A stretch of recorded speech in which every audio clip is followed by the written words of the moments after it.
Hello friends, good morning to all of you. आज हम लोग अध्यारोपण का सिद्धांत पढ़ने वाले हैं।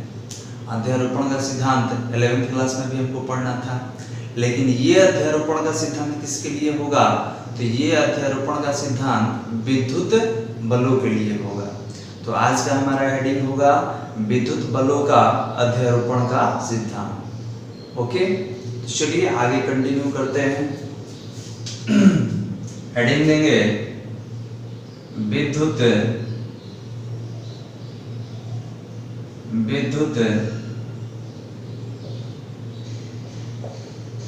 बलों का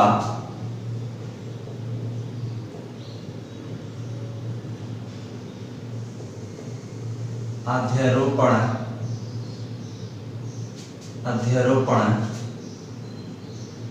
का सिद्धांत। अध्यारोपण का सिद्धांत, विद्युत बलों का अध्यारोपण का सिद्धांत। इसको इंग्लिश में कैसे बोलते हैं? तो principle of superposition.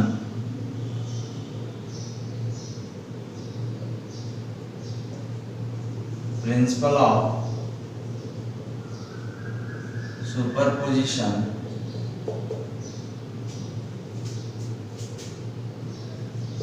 Of electric forces.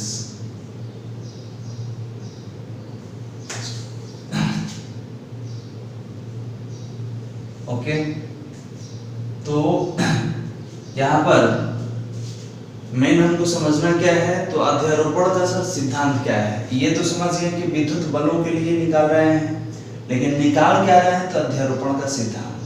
तो अध्यारोपण क्या होता है? तो किसी एक बिंदु पर बहुत सारे आवेशों द्वारा आरोपित बल का कुल परिणामी बल का गणना अध्यारोपण का सिद्धांत कहलाता है। ओके, तो चलिए पहले उदाहरण से एग्जांपल से समझ लेते हैं, उसके बाद इसको डिफाइन करके लिखेंगे। तो देखिए समझते कैसे हैं। ये आप सुने भी होंगे कि अध्यारोपित हो रहा है। अध्यारोपित मतलब होता है आकर एक जगह मिलना। बहुत सारा ध्वनि जब एक साथ सुनाई दे तो आप बोलेंगे कि अध्यारोपित हो रहा है। अध्यारोपित मतलब सब एक ही बार में सुनाई दे रहा है। ओके, तो इसको समझने के लिए एग्जांपल लेते हैं कि सर मान लिए कि हमारे पास एक आवेश Q है, इसको Q0 ले लेते हैं, जिसको Q0 पढ़ते हैं। आपको बता चुके हैं कि नीचे लिखेंगे तो समझ जाना है Q0। और इस आवेश पर Q0 पर बहुत सारा आवेश मिलकर बल लगा रहा है। जैसे एक ले लिए, यहाँ पे Q1 ले लिए, Q2 ले लिए, Q3 ले लिए, Q4 ले लिए, Qn ले लिए। देखिए 4 के बाद 5, 6, 7, 8 जितना आपको लेना है उतना ले सकते हैं। n मतलब क्या होता है? नेचुरल नंबर, प्राकृतिक संख्या। मतलब आप अनंत तक ले सकते हैं, जितना इच्छा हो उतना आवेश ले सकते हैं। अब ये सब मिलके आवेश Q0 पर कितना बल लगाएगा ये हमको देखना है, जिसको अध्यारोपण का सिद्धांत कहा जाता है। तो आपने बोला कि सर इसको पहले यहाँ पे रख दीजिए, बीच में रखिए। तो इस सब आवेश मिलकर इस पर Q0 पर बल लगाएगा। ये भी आवेश है, ये सब भी आवेश है, तो ये भी इस पर बल लगाएगा, ये भी इस पर बल लगाएगा। एक चीज और बता दे रहे हैं, अध्यारोपण का सिद्धांत क्या कहता है कि जब ई दोनों का बल का अध्ययन करेंगे तो ई सब जो होता है अप्रभावित रहता है। मतलब ई दोनों के बल पर इसका कोई प्रभाव नहीं होता है। जब इन दोनों के बीच बल निकालेंगे तो ये कोई प्रभाव उत्पन्न नहीं करेगा, ना ये ना बाकी सब। ओके, तो याद रखना है कि जब दो आवेश के बीच बल का गणना किया जाता है तो इनके अगल बगल वाला आवेश कोई प्रभाव उत्पन्न नहीं करता है। मतलब ई तीनों से, ई चारों से ये दोनों क्या रहेगा? अप्रभावित रहेगा। ओके, तो आपने बोला कि सर ये भी इस पर बल लगाएगा, तो बिल्कुल बल लगाएगा। ये भी इस पर बल लगाएगा, Q3 भी बल लगाएगा, Q4 भी बल लगाएगा और Qn भी बल लगाएगा। सब इस पर बल लगाना शुरू कर दिया। ओके, तो आपने बोला कि सब बल लगा रहा है। ये कितना लगा रहा है? F1 लगाया। ये कितना लगाया? F2 लगाया। ये कितना लगाया? F3 लगाया। ये F4 और ये Fn, n मतलब जितना आपको लेना हो। तो आपने बोला कि सर इस पर सब मिलकर बल लगा रहा है, तो इस पर इसका बल कितना है, तो इसका बल F0 ले लेंगे ना जी। इस पे टोटल बल कितना होगा F0, क्योंकि सबका नाम देखिए लिखा हुआ है कि अब इस पहला का बल है तो 1, दूसरा का बल है 2, तीसरा का बल है 3, चौथा का बल है 4। तो सब मिलके इस पर बल लगाया, तो इसका बल कितना होगा अपना F0 होगा। अब इस पे लगने वाला कुल बल, इसको परिणामी बल कहते हैं बालक। परिणामी मतलब परिणाम मतलब कितना आदमी मिलके बल लगाया है, सबको जोड़ देंगे तो परिणामी कहलाता है। उसको इंग्लिश में रिजल्टेंट या नेट फोर्स कहिए। इस जब क्वेश्चन सॉल्व करेंगे तब आपको बताएंगे कि परिणामी बल कैसे निकाला जाता है। तो आपने बोला कि सर Q0 पर इस सब मिलके बल लगाया है, तो सबका जो जोड़ होगा, ध्यान देंगे, सबका जो जोड़ होगा उसके बराबर इस पर बल लगेगा, बिल्कुल। तो आप बोलेंगे कि सर इस पर बल लगा है। अब देखिए यहाँ पे एक प्रॉब्लम है कि सर पहचानेंगे कैसे कि कौन बल लगाया है। तो देखिए इसको अभी हम डिटेल से नहीं बता रहे हैं, नहीं तो इसको लिखना कैसे है 0-1, मतलब आवेश 1 द्वारा Q0 पर 0 आवेश पर आरोपित बल, इसको 0-2, 0-3 इस तरीका से। तो आगे बात करेंगे क्वेश्चन में, पहले आप समझिए। हमने क्या बोला कि इस पर टोटल बल कितना लगाया है, तो आपने बोला सर सबको जोड़ दीजिए, तो F1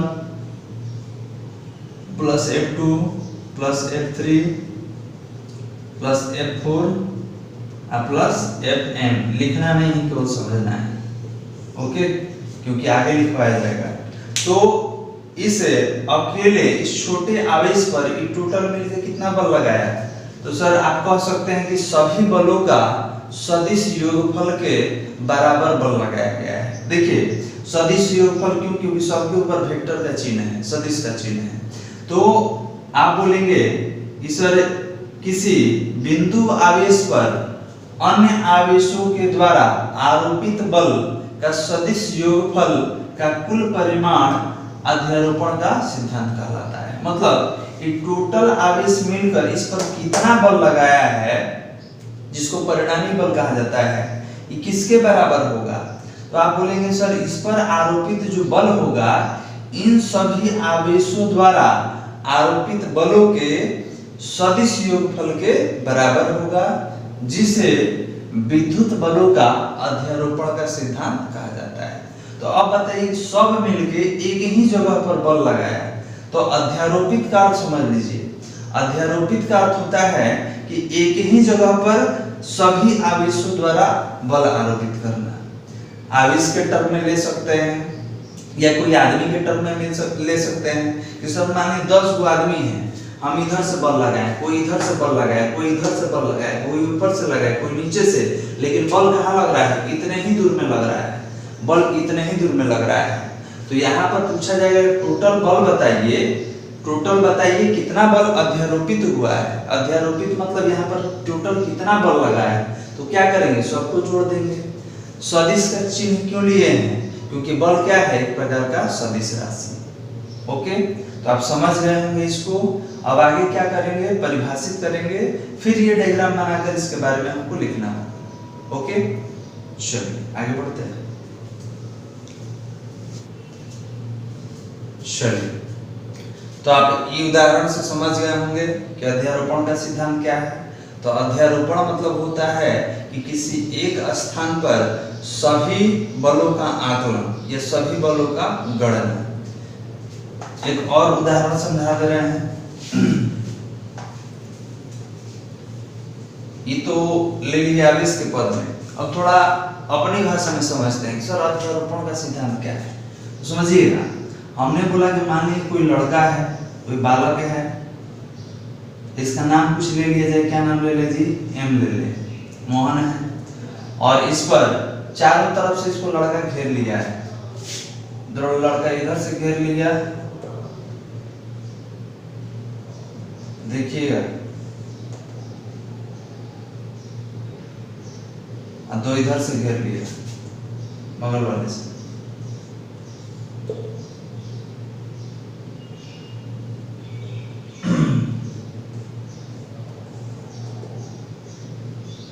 ध्यान दीजिए, इसका नाम लेते हैं A, B, सी और डी, ये चारों तरफ से इसको घेर लिया और सब इस पे बल लगा रहा है। ये इस पे बल लगाया है, ये भी इस पे बल लगाया है, ये भी इस पे बल लगाया है, ये भी इस पर बल लगाया है। क्लियर है? नाम देना होगा, कुछ भी दे सकते हैं आप। सर मोहन पे अपू, बंटी, छोटू और डिक्कू ये सब मिलकर क्या किया है, इस पे बल लगाया है। ओके, तो अब इसके बल को क्या लिख देंगे जी, एफ लिख देंगे। सदिश क्यों ले रहे हैं सर, बल लगाएगा इधर, ध्यान देंगे। ये मान लीजिए कि आप इस पे गेंद है, गेंद पे बल लगाइएगा तो इधर ही न जाएगा, इधर इधर थोड़ी चला जाएगा। तो अगर बल का दिशा पूछा जाए, ये बल का दिशा किधर होगा, तो सर जिधर विस्थापन का दिशा होगा। बात हो चुका है पिछले क्लास में। तो अभी दिशा को कंसीडर नहीं करते हैं क्योंकि बल तो पढ़ चुके हैं कि सदिश राशि है, परिमाण भी होगा, दिशा भी होगा। ये सब मिलकर इस पर बल लगा रहा है। ये एफ लगाया, ये कितना लगाया जी, एफ बी लगाया, ये कितना लगाया, एफ सी लगाया, ये कितना लगाया, एफ डी लगाया। क्लियर है? ये सब मिलकर इस पर बल लगाया है। तो इस पर टोटल बल कितना है, इसी का गणना विद्युत बलों का अध्यारोपण का सिद्धांत कहलाएगा। इस पर टोटल बल कितना लगा। ओके, तो आपने बोला कि सर एम पे बल लगा है। क्लियर है? कितना लगा है, तो सर सबको जोड़ दीजिए, जितना होगा वही बल होगा। तो F A plus F B plus F C plus F D. अब ध्यान देंगे, इसको हम सदिश के पद में भी तोड़ सकते हैं, ये आगे सीखेंगे क्योंकि स्थिति सदिश के रूप में आपको पढ़ा चुके हैं किस तरीके से व्यक्त किया जाता है। तो यही तो है अध्यारोपण का सिद्धांत। तो अध्यारोपण मतलब क्या होता है, किसी एक बिंदु पर, एक स्थान पर बहुत सारे बलों का आरोपित होना अध्यारोपण कहलाता है। वो आवेश के पद में लीजिए, बल के पद में लीजिए या किसी भी पद में लीजिए। ओके, तो यही तो है अध्यारोपण। अब आपके दिमाग में बिल्कुल ये स्पष्ट हो गया होगा कि सर अध्यारोपण में करना क्या होता है, तो सब बल को जोड़ देना है। किस पर, तो जो किसी एक आवेश पर बल लग रहा है सबको जोड़ देंगे, वही अध्यारोपण का सिद्धांत कहलाएगा। क्लियर है? तो इसको परिभाषित कर लें, उसके बाद देखेंगे।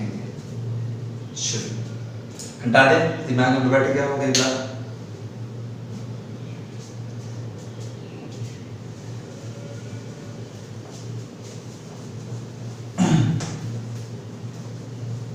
ध्यान देना है कि सर किसी पेंट पे जिधर बल लगाएंगे उधर ही विस्थापन होगा, मतलब उसका डायरेक्शन होता है। तो अब चलिए परिभाषित कर रहे हैं, समझिएगा, उसके बाद आगे लिखना होगा। तो लिखेंगे अध्यारोपण का सिद्धांत इस तथ्य पर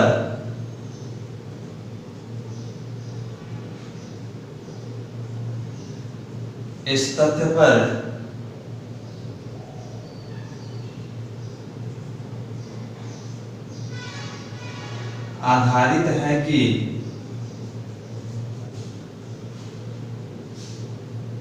लगाए गए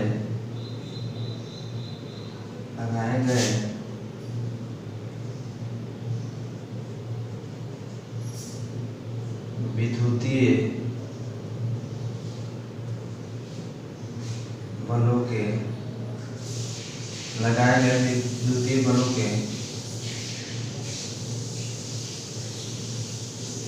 सदिश योगफल के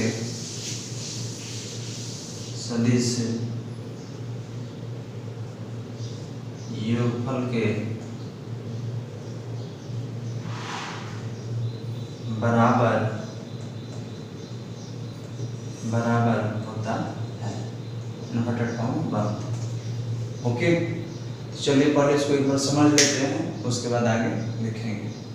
ये क्या कह रहा है कि अध्यारोपण का सिद्धांत इस तथ्य पर आधारित है कि दो बिंदु आवेशों के बीच कार्यरत आकर्षण अथवा प्रतिकर्षण बल उनके निकट अन्य आवेशों की उपस्थिति से अप्रभावित रहता है। पहले ही बता चुके हैं कि मान लीजिए कि मेरा आवेश है, इसके बगल में यहाँ चारों तरफ आवेश भरा हुआ है, तो जब दो आवेश के बीच में बल का गणना करेंगे तो ये तीसरा आवेश से अप्रभावित रहता है। ओके, कि मान लीजिए कि दो आवेश के बीच बल निकालना है, आईसी के बगल में यहाँ कहीं भी आवेश रखा गया है, तो जब इनके बीच बल निकालिएगा तो ई कोई प्रभाव नहीं डालेगा। यहाँ पर है, इनके बीच कोई प्रभाव उत्पन्न नहीं। ओके, तो जब भी बल निकालना हो तो दो आवेशों के बीच निकालेंगे, और जब दो आवेशों के बीच बल निकालिएगा तो तीसरा आवेश किसी भी प्रकार का प्रभाव उत्पन्न नहीं करता है। ओके, तो चलिए पहले आप इसको लिख लें, इसके बाद आगे कंटिन्यू करें। हो गया, लिख लिए। तो उदाहरण के तौर पर हमने पहले ही आपको समझाया है कि सर किसी एक बिंदु पर सभी बलों का गणना या परिणामी बल का गणना अध्यारोपण कहलाता है। एक बार पढ़ के समझ सकते हैं। क्या कह रहा है कि इस सिद्धांत के अनुसार, किस सिद्धांत के अनुसार भाई? तो अध्यारोपण के सिद्धांत के अनुसार क्या करना है, लिखना यहाँ से है, किसी दिए गए आवेश पर आरोपित कुल परिणामी बल अन्य आवेशों द्वारा लगाए गए विद्युतीय बलों के सदिश योगफल के बराबर होता है। क्लियर है? तो ध्यान देंगे, अगर बहुत ज्यादा लंबा लगे याद करने में तो आपको कुछ नहीं करना है, यहाँ से यहाँ तक याद रखना है।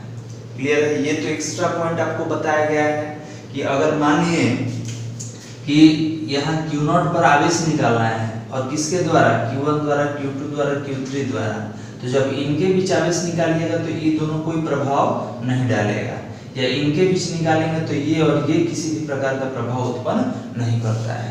मतलब दो आवेशों के बीच उत्पन्न जो आकर्षण अथवा प्रतिकर्षण का बल है अन्य आवेशों से अप्रभावित रहता है, कोई उसको मतलब नहीं।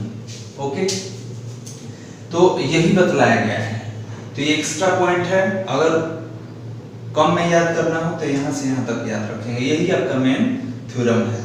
क्या कह रहा है कि किसी दिए गए आवेश पर आरोपित कुल परिणामी बल, कुल परिणामी मतलब टोटल बल, अन्य आवेशों द्वारा लगाए गए विद्युतीय बलों के सदिश योगफल के बराबर होता है। तो ये आपका परिभाषा हो गया। अब आगे डायग्राम बना के निकालेंगे कि किस तरीके से बल आरोपित किया जाता है। ओके, तो पहले आप इसको लिख लीजिए।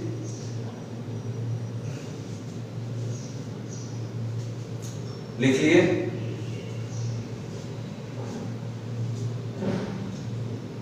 हटाया जाए।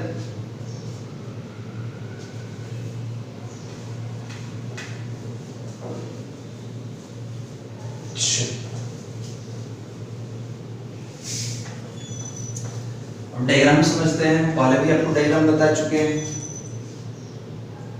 तो डायग्राम क्या कहता है जी, समझिए। तो हमने बोला कि सर किस पर बल निकालना है, तो किसी एक आवेश पर निकालना है। किसके द्वारा? तो बहुत सारे आवेशों द्वारा। ये Q1 हो गया, Q2 हो गया, Q3 हो गया, Q4 हो गया, 5 हो गया, 6 हो गया, जितना इच्छा ले सकते हैं। हम यहाँ पर n ले रहे हैं, n मतलब अंतिम पद। और कहाँ पर निकालना है? तो सर Q0 पर निकालना है। एक चीज और कि सर इससे पहले आप कैपिटल Q स्मॉल q ले रहे थे, तो बिल्कुल कैपिटल Q मतलब होता है जो विद्युतीय क्षेत्र उत्पन्न करता है, इसको सोर्स चार्ज बोलते हैं, इसको टेस्ट चार्ज। लेकिन जब दोनों स्मॉल q लेना हो तो टेस्ट चार्ज को Q0 से लेते हैं और सोर्स चार्ज को केवल Q से ले सकते हैं। ये सब आगे बात होगा, इस पे ज्यादा दिमाग खर्च नहीं करना है, आप इधर ध्यान दीजिए कि सर यहाँ पर Q0 है और Q0 पर ये सब आवेश बल लगाता है। तो ये भी इस पर बल लगाएगा जी, ये भी इस पर बल लगाएगा, ये भी बल लगाएगा, ये भी बल लगाएगा और ये भी बल लगाएगा। क्लियर है?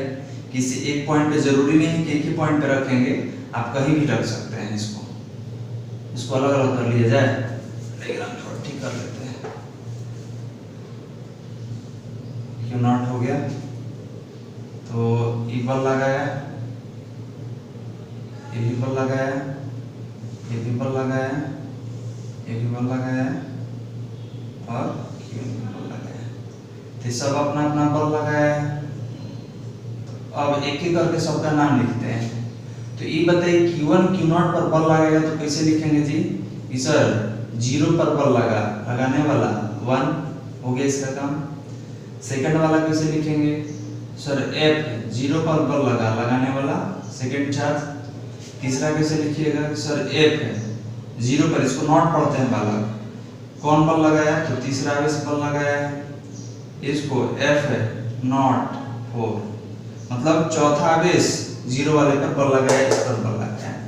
इसको कैसे लिखेंगे F 0 और N।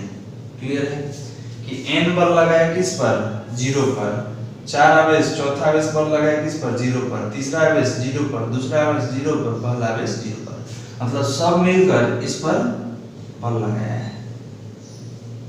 क्लियर है। तो अब बताइए इसका अपना टोटल बल क्या होगा सर, F0 होगा।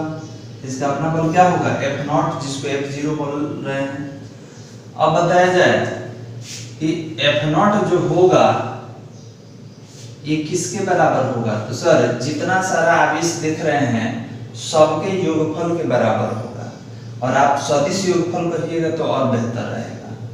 तो अध्यारोपण मतलब क्या होता है, किसी एक जगह पर सब बल को आरोपित करना। तो बताइए ये भी इसी पे लगाया, ये भी इसी पे, मतलब जितना आवेश है सब किस पे लगाया, Q0 पर, मतलब सब एक जगह मिल रहा है। तो आप बोलेंगे कि सर ये किसके बराबर होगा, तो पहला कौन है जी F01, इसके बाद F02, F03, F04। ओके, और अब तो ज्यादा लेंगे नहीं, कहां तक ले लेते हैं F0N। इसको समीकरण कितना दे दिया जाए, 1 दे दिया जाए। तो यही तो है आपका फार्मूला अध्यारोपण के सिद्धांत का। किसके लिए, तो विद्युत बलों का अध्यारोपण का सिद्धांत, क्योंकि अध्यारोपण का सिद्धांत बहुत सारे केस में निकालते हैं, आवेश के साथ निकालते हैं, ध्वनि के साथ निकालते हैं। क्लियर है। तो अगर बल के पद में कहा जाए तो इस तरीके से आप निकाल सकते हैं। तो ये हो गया, जितना आवेश बल लगाएगा सबको आगे बढ़ाते चले जाएंगे। अब बताइए सदिश के पद में कैसे लिखेंगे, ये तो एक हो गया, ये आपको याद रखना है। अगर किसी का इच्छा हो ना सर इसको स्थिति सदिश के पद में बताइए, तो F है 0, जिसको F0 पढ़ते हैं बालक, 0 मतलब F0 पढ़ने का तरीका, उसको Q0। तो इसको कैसे लिखेंगे, तो ये बताइए कि F बराबर क्या पढ़े हम लोग, 1/4 pi epsilon not Q1 into Q2/r² पढ़े ना जी। क्लियर है। तो ये तो सबके साथ होगा ना, जितना है सबके साथ, तो सब में से इसको बाहर निकाल ले छोटा करने के लिए। तो आपने बोला कि सर 1/4 पाई एप्सिलॉन नॉट बाहर निकाल लीजिए, ये तो सबके साथ रहता है। अब इसको तोड़ेंगे तो क्या होगा, तो ये होगा Q1 Q2 r², तो r², लेकिन सदिश के पद में तोड़ेंगे तो याद कीजिए स्थिति सदिश क्या पढ़े थे, यहाँ 0 1 है तो यहाँ भी 0 1 होगा, हम मॉड में क्यूब कर दें और यहाँ पर r0 1 हो गया स्थिति सदिश के रूप में। किसी का इच्छा होगा, अब देखिए सब लिखेंगे तो जगह नहीं है, पहला लिख दिए और कौन लिख दे, अंतिम वाला लिख दे, तो डॉट डॉट देके ये कितना जी, तो Q सॉरी यहाँ पर 1 नहीं होगा, 0 1 है ना, तो यहाँ पर एक 0 होगा और एक कौन होगा 1 वाला।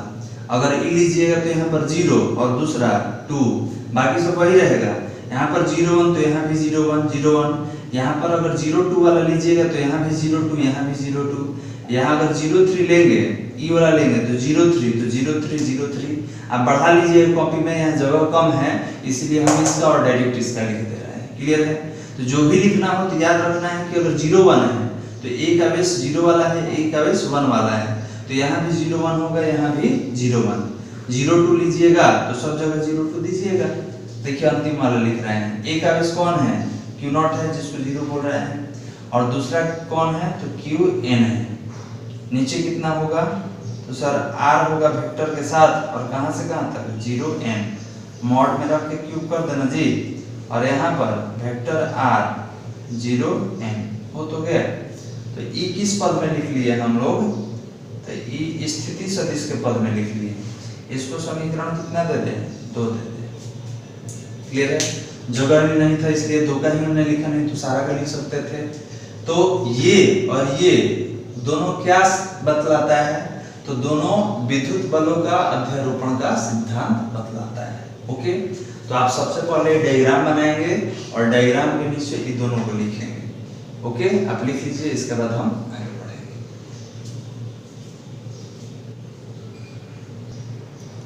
चलिए लिख लिए, आगे बढ़ा जाए।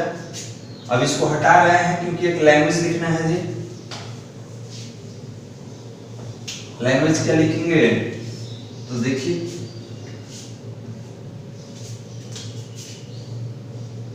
इसके नीचे आता है समीकरण 1 तथा 2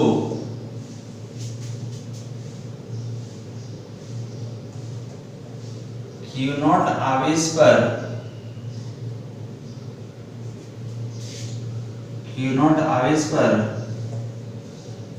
लगने वाले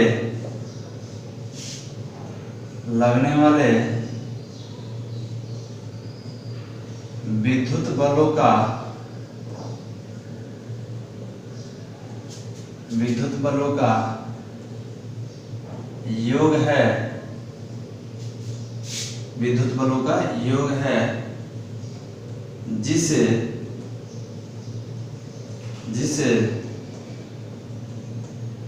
अध्यारोपण का सिद्धांत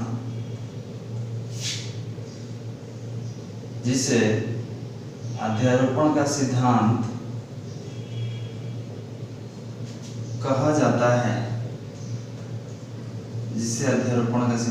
जाता है। ओके, तो ध्यान देंगे बालक, इससे संबंधित आपके एग्जाम में बहुत सारा प्रश्न पूछा जाता है, बहुत सारा महत्वपूर्ण न्यूमेरिकल है जिसको हम लोग आगे सॉल्व करेंगे। ओके, तो बेहतर तरीके से इसको 1 बार 2 बार स्टडी कीजिएगा और अगले वीडियो में इससे संबंधित प्रश्न को हम लोग रखेंगे। ओके, चलिए आज के लिए इतना काफी है, बाकी अगले वीडियो में बात करेंगे। तब तक के लिए धन्यवाद।